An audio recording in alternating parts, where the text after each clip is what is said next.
بسم اللہ الرحمن الرحیم۔ ناظرین، میں ہوں بلال ڈار اور ہمیشہ کی طرح آپ کی خدمت میں حاضر ہوں، اور آج بھی ہم بلوچستان سے ریلیٹڈ ایک ایشو کو ڈسکس کریں گے، اور وہ ایشو ہے ریکارڈک کی جو نئی لیز ہے یا نیا کانٹریکٹ دینے کی بات ہے۔ اسلام آباد میں اس میں کافی اسلام آباد کے اندر اس میں بات چیت کا سلسلہ جاری ہے۔ یہ ایک ایسا گمبھیر معاملہ بن چکا ہے ریکارڈک، یہ سونے کی چڑیا، اس چڑیا سے استفادہ کرنے کے لیے، اس سے فائدہ اٹھانے کے لیے بہت سارے لوگ اس وقت بڑی لابنگ کر رہے ہیں، اور اس میں بڑی شدید کشیدگی بھی پائی جاتی ہے۔ وہ کشیدگی کن کے درمیان ہے، کیوں ہے، کس کا کیا موقف ہے، کس کا کیا ٹارگٹ ہے، اور وہ اسلام آباد میں اس وقت کیا ہو رہا ہے، یہ میں آپ کو آج اس پروگرام میں بتاؤں گا۔ اس سے پہلے کہ بات چیت شروع کروں، ہمیشہ کی طرح آپ سے ایک ریکویسٹ ہے کہ پلیز یوٹیوب پہ میرے چینل پاکستان والا ٹی وی کو ضرور سبسکرائب کر لیجئے، اور آل نوٹیفیکیشن کو بھی دبا دیجئے تاکہ ہر آنے والی ویڈیو اب تک بر وقت پہنچ سکے۔ تو جی ناظرین، پچھلے ویلاگ میں نے آپ کو بتایا تھا کہ ریکارڈک کے حوالے سے اب نیا کانٹریکٹ دینے کی پوری تیاری کی جا رہی ہے، اور اس تیاری کے حوالے سے اسلام آباد میں بڑی چہل پہل ہے، بڑی گرم جوشی ہے، اور اس حوالے سے قدوس جو وزیر اعلیٰ بلوچستان کو بھی ارجنٹلی طلب کیا گیا اسلام آباد میں، اور ان کی میٹنگز جاری ہیں۔ معاملہ کچھ یوں ہے کہ ریکارڈک اس سونے کی چڑیا، جو کہ میں نے پچھلے پروگرام میں بتایا تھا آپ کو کہ 99 مربع کلومیٹرز کے اندر پھیلے ہوئے اس سونے چاندی تانبے کے ذخیرے سے استفادہ کرنے کے لیے بہت سارے لوگ کوشاں ہیں، اور ان کوششوں میں اسٹیبلشمنٹ اور پولیٹیکل قیادت بھی شامل ہے، اور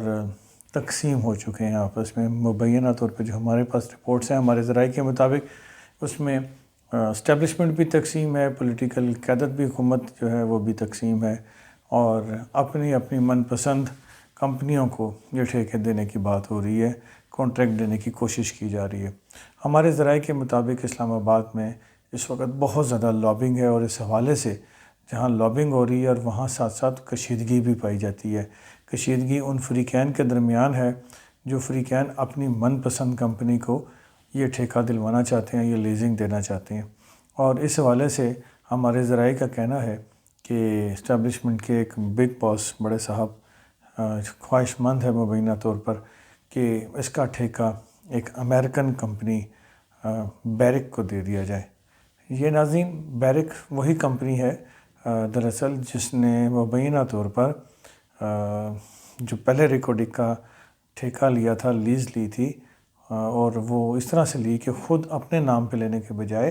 انہوں نے یورپین آسٹریلین کمپنیز کا ایک اتحاد بنایا، اور پھر اس اتحاد اس میں ایک فرنٹ پہ ایک اور نئی کمپنی کو رکھا جس کا نام ٹائٹان تھا، اور اس کو یہ ٹھیکہ دیا گیا تھا۔ اب ٹائٹان کے ساتھ جو معاملات ہوئے وہ آپ کو سب کے علم میں ہے، کورٹ میں کیس کیا، سپریم کورٹ نے اس کے خلاف فیصلہ دیا، لیز کینسل ہوئی، عالمی ثالثی عدالت میں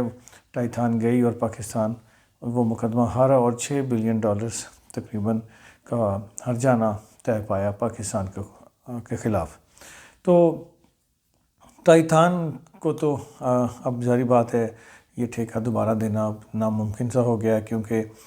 سپریم کورٹ کا ڈیسیجن ہے، اور پھر اگر دوبارہ اسی کمپنی کو دیا جاتا ہے تو جو سیاسی قیادت دے گی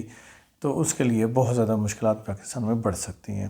شدید رد عمل کا سامنا کرنا پڑے گا۔ تو اس لیے اب ٹائٹان کو تو دیا نہیں جا سکتا، لہٰذا ایک امریکن کمپنی جس نے یہ ٹائٹان بنائی یا ایک اتحاد بنایا کمپنیز کا، اور اس کو انہوں نے مل کے ٹائٹان کو آگے کیا اور اس کے نام سے یہ ٹھیکہ لیا تھا، اب امریکن کمپنی جو بیرک ہے ہمارے ذرائع کے مطابق وہ خود براہ راست یہ ٹھیکہ لینے کی خواہش مند ہے، اور اس کے حوالے سے ایک پاکستان کی طاقتور شخصیت نے بھی اس خواہش کا اظہار کیا کہ یہ ٹھیکہ امریکن کمپنی کو دے دیا جائے، لیکن جو ہماری پاکستان کی پولیٹیکل قیادت ہے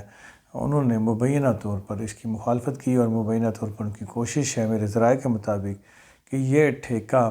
امریکن کمپنی کے بجائے چائنیز کمپنی کو دے دیا جائے۔ تو لہٰذا اس درمیان کشیدگی بڑھی، اور میں نے پچھلے پروگرام میں بتایا تھا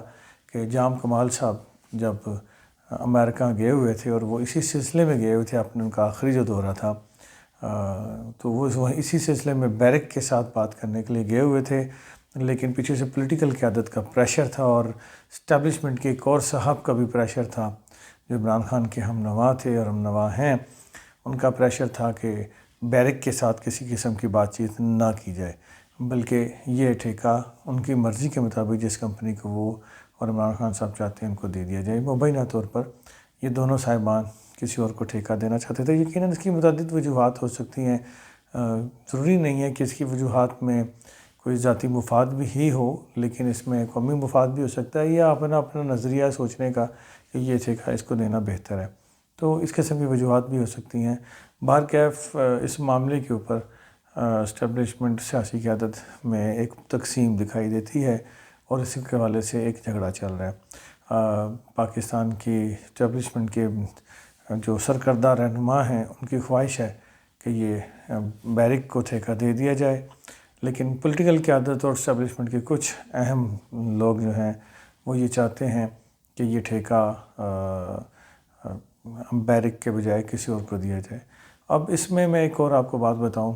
کہ چیئرمین سینٹ صادق سنجرانی صاحب کے بارے میں بھی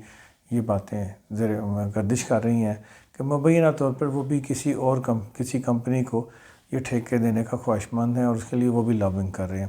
اور اس کے حوالے سے وہ ایک پیرنی صاحبہ ہیں، وہ بھی اس میں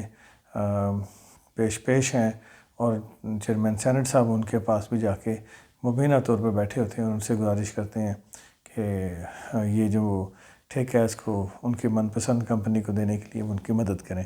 تو بہرحال اب دیکھتے ہیں کہ یہ معاملہ کدھر جاتا ہے، کیا ہوتا ہے. لیکن اس ساری کھیل کے اندر، اس ساری تقسیم کے اندر وزیر اعلیٰ بلوچستان میر عبدالقدوس بزنجو صاحب الجھ کے رہ گئے ہیں، کیونکہ ان کے لیے مشکل یہ ہے کہ ان کے لیے یہ مثال ہے کہ آگے گڑا پیچھے کھائی. اگر وہ کسی ایک کی طرف جاتے ہیں تو دوسرا ناراض ہوتا ہے، دوسرے کی طرف جاتے ہیں تو پہلا ناراض ہوتا ہے. ان کے لیے یہ اس ساری سچویشن میں کوئی بھی ایسا فیصلہ کرنا جس سے دونوں راضی ہوں یا دونوں ان کے مخالف نہ ہوں، یہ ان کے لیے ایک بڑا مشکل چیلنج ہے، ٹاسک ہے. اس کے حوالے سے وہ کوشاں ہیں کہ کسی طریقے سے کوئی ایسا فیصلہ ہو جائے جو بلوچستان اور عوام پاکستان کے حق میں بھی ہو اور کسی قسم کی کسی کی ناراضگی کا رد عمل کا سامنا نہ کرنا پڑے، کہیں انہیں بھی جام کمال کی طرح ناراضگی کا سامنا کرنے کی وجہ سے گھر نہ بھیج دیا جائے. تو یہ سارے مسائل ان کے لیے بھی ساتھ ساتھ ان کے پیش آ رہے ہیں. اب دیکھنا ہے کہ آنے والے دنوں میں کیا ہوتا ہے. جو بھی ہوگا انشاءاللہ تعالی امید ہے پاکستان کے حق میں ہوگا. دعا کیجیے اچھا ہو. بلال ڈار کو اجازت دیجیے اور ساتھ ساتھ چینل کو سبسکرائب کیجیے. اللہ آپ کو اور میرا حامی ناصر ہو.